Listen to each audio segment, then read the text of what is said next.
Okay. I am trying to find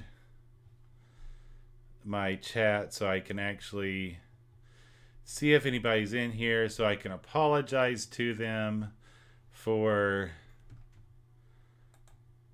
saying I was going to go live but not going live. Hey, what's up, Lonnie? Man, you are up late tonight. Just popping out the chat here. I checking to make sure I'm not muted. Hello, Michelle. Welcome. Okay. So gonna listen. I'm trying to do some work. Man, that's all you're doing lately is doing some work. What movie did Lonnie see? I'm gonna just sit here and chat for a few minutes, just in case I get 3 people in my live stream. I know I do these late, but I'm trying to get to where I can move them up a little bit sooner. But you know how things get. Sometimes plans, you make plans, and I just heard we were at dinner tonight, and I just heard somebody somebody in our dinner at our dinner was talking about it. I didn't even know that it was out. So, I mean, I was always more of a Star Trek fan. I did enjoy Star Wars. I want to say it was the first Star Wars was a probably the only movie that I remember seeing with my dad. Yes, I am that old. And this last round,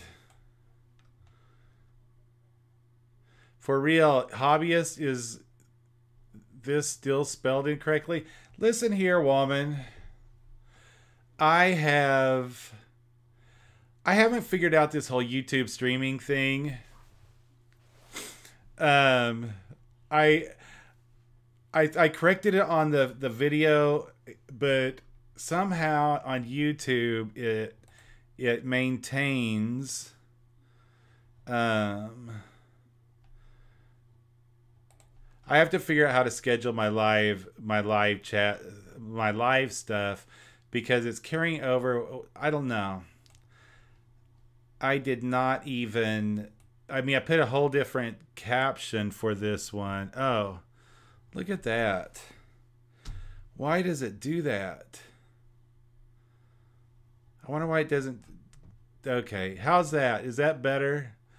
I have to go in each time I go come into chat to change all this information. Anyway, thank you for thank you for pointing out my inability to number one spell hobbyist correctly the first time. Thank you, Lonnie at Garage Flips, for pointing out that I work with computers and I can't figure out how to set up my live streams for YouTube. And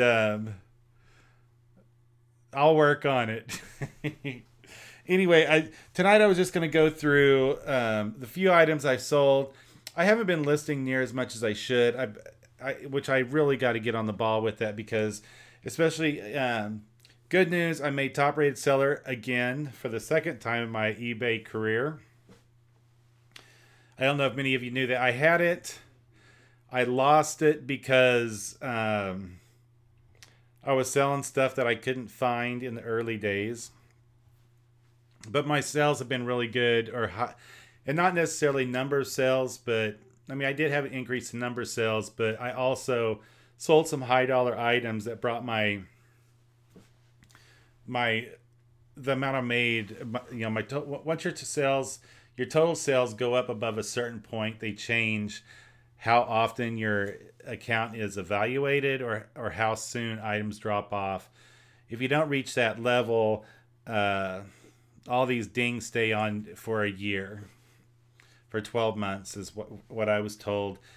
But once you reach a certain level of sales, then things will start dropping off after 3 months, I believe. 3 or 4. I think it's 3. I think it's quarterly. But anyway, that must have been what was the driver because all of my defect, they all of them fell off except for one. So my percentage went back down, and I'm top rated seller again, which I think that there's a, you don't really recognize it when I was first starting out and I had TRS, and back then when I first started, my sales, they were good. I thought they were good, but I didn't notice it as much when I lost it, a huge change in sales. But I have noticed I've been getting a lot more. It appears I've been getting a lot more visibility since I got TRS again. So anyway, that's that. So I guess I'll just go first into. There's three things I was going to cover tonight. I was going to cover my sales. I was going to go over the stuff that I picked up at auction and garage sales today, and I was going to cover. And maybe this has already been known, but my personal first evidence of seller protection on eBay. So we'll cover through that. So let's just get right into the sales. Sales. Okay. This a quilt, and I put handmade blue checkerboard patchwork quilt. There's a lot of collectors out there that do collect handmade quilts. I had no idea of the age. This